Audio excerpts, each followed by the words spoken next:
This video is going to help you see Invincible, aka Mark Grayson, in a whole new light. I know sometimes it's hard to imagine Invincible as an incredibly strong character when you think about all the times this man has been fatally beaten.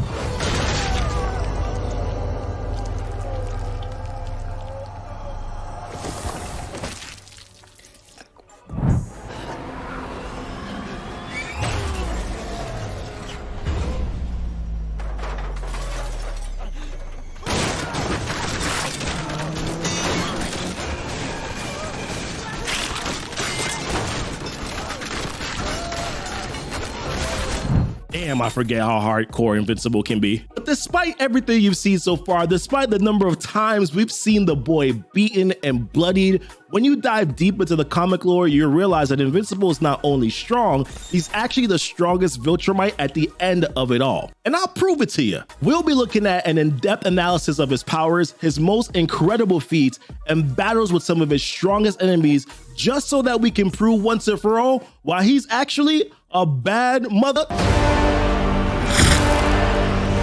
There's a lot that can be said about Mark Grayson, or Invincible as he is known. He's a son of Nolan Grayson of Vultrumite from the planet Viltrum, and Deborah Grayson, the boss mom and wife of Nolan Grayson.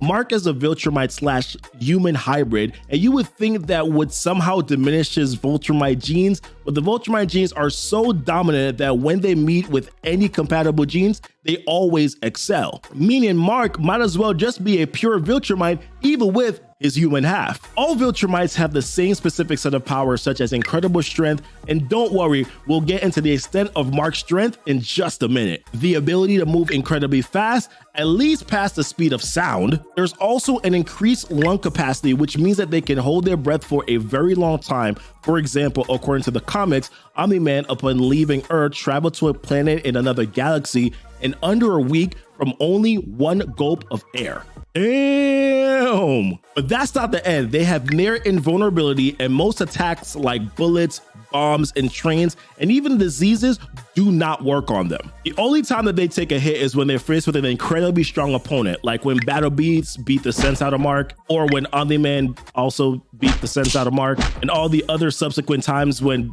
he got the sense beaten out of him again. But even at that, Vultrumites also have a high pain tolerance and a pretty solid healing factor. So while it might be possible to kill a Viltrumite, it's not going to be easy, because even old age barely affects them. Viltrumites can live for 1,000 years and still be strong enough to kick some major booty. For example, this guy Conquest is considered to be the oldest and one of the strongest Viltrumites, and he's 1,000 years old, yet the dude almost destroyed Earth, if I'm being candid. But speaking of Mark, there's a particular power I've noticed that Mark exhibits, yet no one talks about it, and that's his rage power, which gives him an increase in all of his stats whenever he's angry. Now, while this may look cool, there's something much deeper going on here, and it all has to do with the factor called smart atoms. Smart atoms are basically something found in the cells of Viltrumites that enable them to carry out bioatomic manipulation as well as environmental adaptation. For example, they can, in theory, tell their cells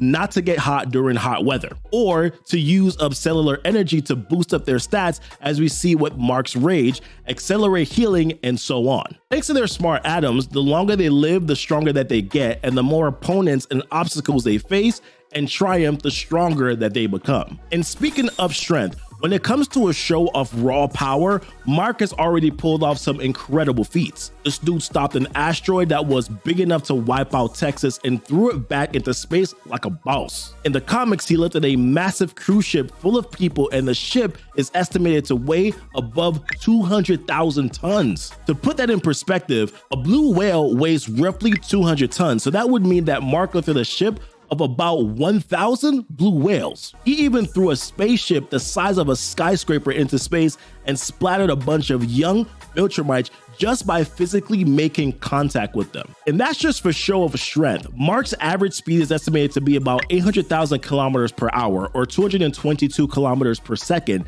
and that's him holding back because he is on Earth. We know this because Omni Man was able to travel millions of miles per hour when he was in space. Remember, when I said that Omni Man traveled to another galaxy, well, the galaxy was 65 million light years away.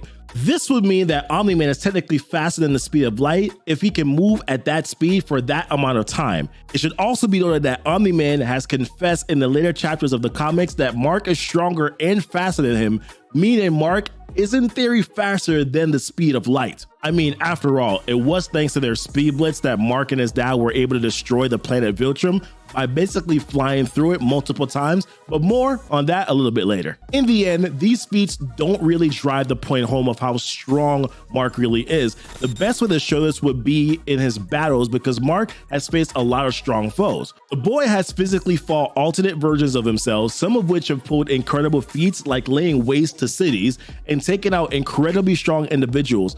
For example, one of Mark's alternate forms killed Spawn in his universe, and a great number of them have killed the Omni Man in their universes. Mark faced off against a lot of them, including his arch nemesis Angstrom Levy, and he still won. I might have to do a video on the Invincible War art though, because it seems that this particular story will get adapted in season 2 of Invincible, with Angstrom Levy coming into the mix. Mark also fought with Omnipotus, a god-level villain comparable to Galactus, and he triumphed, although it was Dinosaurus who ended up giving the final blow. But by far, the most notable fight Mark has had would be his battle with Conquest. Like I said, this guy's one of the strongest and oldest Vultrumites ever. He is so strong that he's never left a planet conquered.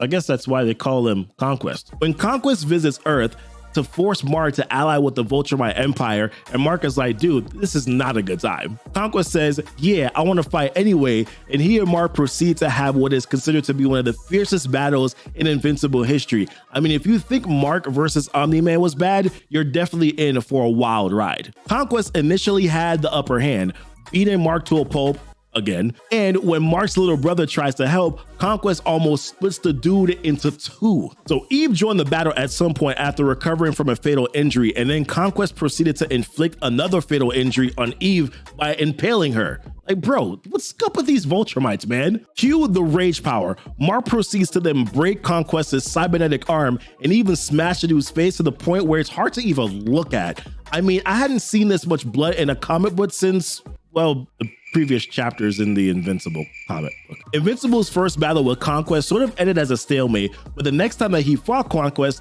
the dude didn't come to play. Mark literally choked Conquest to death, even when the old man had successfully impaled his torso. It was during this time that a battle alliance between Omni Man and Alan the Alien was formed. They had escaped from Vultrumite prison and teamed up with a couple of other guys like Oliver, Space Racer, and even Battle Beast, and then proceeded to wage war against Viltrum.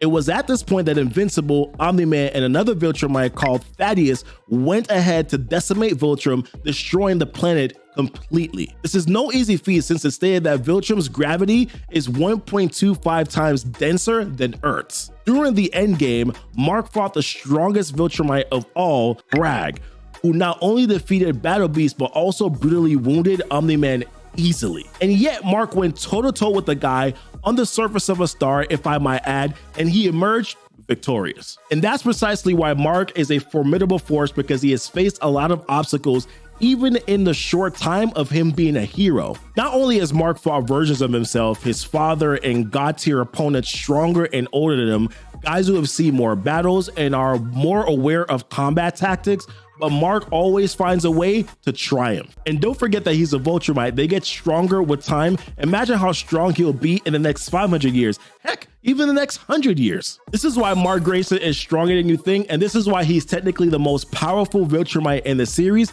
and this is why he is a bad mother. So let me know what you think about Mark Grayson in the comments below. Let us know if you want to see more Invincible content here on this channel, and also leave a like, subscribe to the channel as well. Check out our links that are down below in the description. And until next time, and as always, thanks so much for kicking it. We'll keep it a comic.